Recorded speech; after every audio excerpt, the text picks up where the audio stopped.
All right, boys and girls, friends of the pod, this is a very special emergency podcast from Out of the Blue. I am Jared Stormer of the Block M Podcast Network. With me, as always, is Andy Bailey, my hetero life mate. Andy Bailey, let's not rest on circumstance. It's Savion Hiter Day. We said we would do it. Should the commitment fall in our favor, it has happened. We are besides ourselves. I mean, it was a rough day at work, but as soon as this happened, I was like, all is forgotten. All is better. The scales of karma have shifted. We are truly blessed. The Lord has wrapped us in a blanket, holds us close to his chest, nurses us back to health with every passing moment. How you doing, brother? Fantastic, man. What a tremendous day this is. You and I were talking about it offline, just like the magnitude of the moment actually getting this. This was such a big commitment for the 2026 class. All the dominoes were lining up. We were a little nervous because, we didn't want to get swerved at the last moment like we have before with recruits. But it's official. Savion Hiter has committed to Michigan over Tennessee. Hey, I'm fired up, man. Within the last 365 days, we've had three of the best prospects that we've ever had the privilege of covering, with Bryce Underwood, Andy Babbs, and now Savion Hiter committing on our watch. Yeah, we were really excited about all three, but just a little different. Andy Babbs was one where we weren't really sure which way it was going to go. Bryce Underwood is committed to LSU. This is the one we were dialed in on. This was the commitment. We both were like, we have to have this guy. Helps that we're both big fans. We are supporters of the run, establishing it on this podcast and bringing in a prospect, a commitment of this magnitude changes the entire focus of this offense moving forward. To say it's a big get is an understatement. This is an absolute monster get. Savion Hiter is one of the cleanest running back prospects of the last decade, hands down. I mean, he already possesses good size, breakaway speed, and elite contact balance to give him one of the highest floors of any prospect in the class. And his ceiling is becoming one of the 5 greatest running backs in Michigan history, which for those who haven't been paying attention is very, very deep. He'll be an impact player the moment he sets foot on campus, man. Just an absolute game changer for the team. So before we talk about what makes him so great, I think we need to discuss what separates him from some other elite prospects that we've had. You and I very high on Kareem Walker and Derek Green. This is a different caliber. I know, it hurts, but we got to talk through it. It's time to mend those wounds. What makes him a different prospect than those two? Professionalism really comes to mind. When you watch him, he feels like the Jeremiah Smith of prospects, where he could be in the NFL in 2 years and be ready to go. Like, he just seems like he's already fully formed, like maybe minimal assembly required. With Kareem Walker and Derek Green, you could see the rawness in their game. Like, okay, so I have to develop this, develop feel. It feels like Savion Hiter was put on earth to be a running back. Yeah, and I don't know, and I don't want to speak ill of those guys. I have no idea where they're at right now. I'm pretty sure one of them served me my fries and my double-double at Whataburger, but it's just not the case with this guy. He seems like a professional, like you mentioned there, the way he carries himself, the way he handles himself. But then it's all the tools. You talk about like a 5-tool prospect in baseball. This would be a 5-tool prospect as a running back. It is the ability to cut. It is balance. It is vision. It is power. He's got the stiff arm. He's got breakaway speed. He's got all of it, man. And from the sound of it, like, he's a great guy, kind of guy that you would want to have in your locker room. And I don't want to get too deep into this before we mention the fact that it's going to be Bryce Underwood taking snaps with Jordan Marshall and freaking Savion Hiter back there. They're going to share the field for at least a year. We are truly blessed. I mean, and possibly Justice Haynes next year as well, if he decides to return. And it could be 2 years of Marshall and Hiter together. And we'll talk about like what that year kind of looks like down the road with a lot of these prospects. But you mentioned that I really like the 5-tool comparison, because that's what it looks like on film. Like, he just looks like a grown man. And the fact that he's not even 18 yet just makes me giddy with excitement with what he could become at Michigan. Like, you always like to talk about putting on that grown man strength, that grown man weight. Once he adds that and gets that extra 10%, like, it's hard to calculate his ceiling. A lot of the names you see thrown around with him are like Nick Singleton, Amarian Hampton. We watch him on tape and you and I were both like, kind of looks like Adrian Peterson.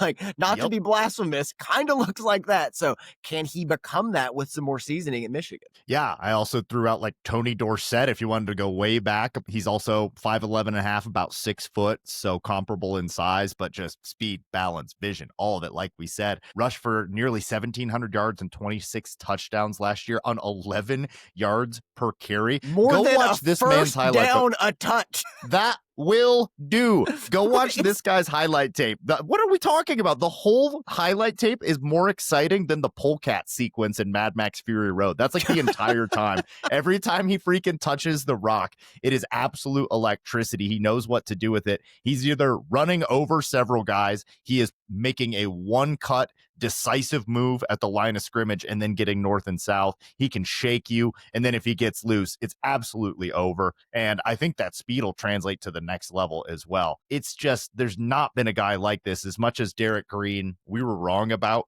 there's so much more to like here than there was with Derek Green. Derek Green was kind of a rumbler, and like if he didn't figure out the vision part, it was never going to work. And if he didn't like work to improve a little bit, like what does this guy need to improve on? Like what does he need to get better on? Like stay healthy? That's it. I mean, stay healthy. You want to see him be able to catch some more passes, and you want to be able to see his pass pro, like hold up at the Big Ten level. And you won't know all that until he gets to Michigan. But like as a runner, again, he's as clean of a prospect as I can remember with just how good it looks on tape.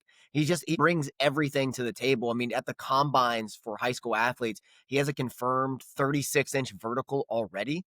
When he was a freshman in high school, he ran 11-100. So I believe just kind of calculating here off the top of my head from being a former track coach, he's probably around a 10-8 right now, like with his kind of speed and what he brings to the table. I mean, just a complete game breaker. And like you said, when you watch the tape, it's everything. It's the stiff arm. It's jukes. It's like a combination of Mike Hart's moves. And then it's like, oh, he's breaking away like Tyron Wheatley. Oh, he's doing this. Oh, also, if you kind of squint at him, he kind of looks like Tim Biakabatuka, but just the next version, a little more polished. Like he's just kind of bringing it all together. And with him and Marshall and potentially Haynes, and even if not Haynes, even if it's Parker or Micah Kapana, this is going to be the most talented backfield. The two times that we sent out the two timelines was very recently with Haskins, Corum, and Edwards, or you go further back and it's Wheatley and Biakabatuka. Like those are the comps for how talented these backfields are. It's all-time level stuff. And we are blessed enough to get to witness it. I seriously can't wait. Tony Alford, have a stogie on us. I mean, that's one of the biggest things to talk about here. What Tony Alford has done to the room, like the way he helped.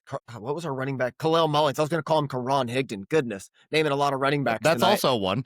That is also one. But Tony Alford really helped Kalel Mullings develop last year into a serviceable back, and what he's been able to do on the recruiting trail. And they just eye for talent with what he's done with like bringing in Jasper Parker, who people are high on, and Donovan Johnson pre-injury. But like this one, I mean, he doesn't get credit for being an eye for talent, but he gets credit for sealing the deal on this one because, I mean, the number one running back in the country, one of the most sought after prospects in the class. This is the most excited you have been for a prospect since when? I mean, Underwood feels like the easy one. If we're going back before that, probably it's been on a heater, kind of like a McCarthy, someone like that, a Jabril Peppers. Peppers is a big one because like that kind of came towards the end of the dark days and transitioned over into the Harbaugh era. But it's right up there with any of the moments, man. Like any of the big ones that you're going to think of off the top of your head, he's right there in the conversation. And this one's like, again, different from Underwood because we had the build up into it, like leading up to Christmas Day. Underwood was like waking up in July and they're like, oh yeah, Christmas is now tomorrow. And it's like, oh, this is great. But you didn't have the build up. Yeah, we were both really excited for Charbonnet. Not wrong on that one, mind you. Charbonnet is a hell of a back. Yeah, yes, he is. Just didn't work out at Michigan. So that was like the last running back recruit that I think we were both really fired up for. This is the first time we've both been 10 toes down since we've been doing the pod. We weren't podcasting for Derek Green and Kareem Walker. Thank God. Also, obviously, we had a lot to learn still back then. This is a different animal here. And the 2026 class as a whole now moves up to number 10 overall in the 247 composite, with Hiter by far the best in there, followed by Carter Meadows. He's the prize of this class. I'd be surprised if there's anyone we pull that's going to be higher than him because he is like a 5-star. He's like a 5.5 star. Yeah, I mean, I would be shocked too. It feels like now the team is just kind of settling into this is the class, maybe focus on some flips for down the road, but they seem locked into the guys they have now with Hiter kind of being the crown jewel right before the season starts. Seems that way. And yeah, there's going to be, if we want to talk about what 2026 will look like a little bit, which It's very early for that. I'm still pretty chomping at the bit for the 2025 team. But this kid's too good to redshirt. He will play next year Immediately. along with Marshall. Even if Haynes comes back, he's Yeah. going to see the field. He's just that good. And you can use him in a myriad of ways. And it'll be a young team. It's going to be kind of a young team this year. Next year, again, a little bit of a transition year as we lean on a lot of the youth. But man, are the building blocks there for the next elite national championship level Michigan team. I mean, they're all there, brother. We were talking off air, like this is the transition. This is the buildup you want to see this year. It's like, get back in the playoff, get in the mix again. Next year, go a little bit further in the playoff. See if you can get to the Final Four. 7. Are you ready for this? This is just some of the names I put together. Just getting ahead of myself here because that's what we're going to do tonight. Let me adjust my britches. The offensive line, just with some names from recruits. I mean, this is not going to be everybody. It's not an exhaustive list, but the offensive line from left to right could be Andrew Babalola, Blake Frazier, fourth-year Guaranara Sauce, Ty Haywood, and Andrew Sprague. Stupid. Stupid. The Those are backfield could be nobody Savion less than a 4-star. High, 4-star. Backfield would be Savion Hiter and possibly Jordan Marshall for his fourth year if he returns, along with Bryce Underwood. At tight end, you could have the triumvirate of Hogan Hansen, Brady Prescorn, and Matt Ludwig, who I think is going to be the best of all of them. At wide receiver, you're looking at Andrew Marsh, Jamar Browder, Zion Robinson, Travis Johnson, and Channing Goodwin. That's a massive, massive upgrade at that position. And other side of the ball, edge rushers, you're looking at names like Carter Meadows, Nate Marshall, Mikhail Blade, Devin Baxter, Dom Nichols. Lugard. Lugard's in there as well. If you have Lugard bucks, I mean, don't sell them yet. Lugard bucks.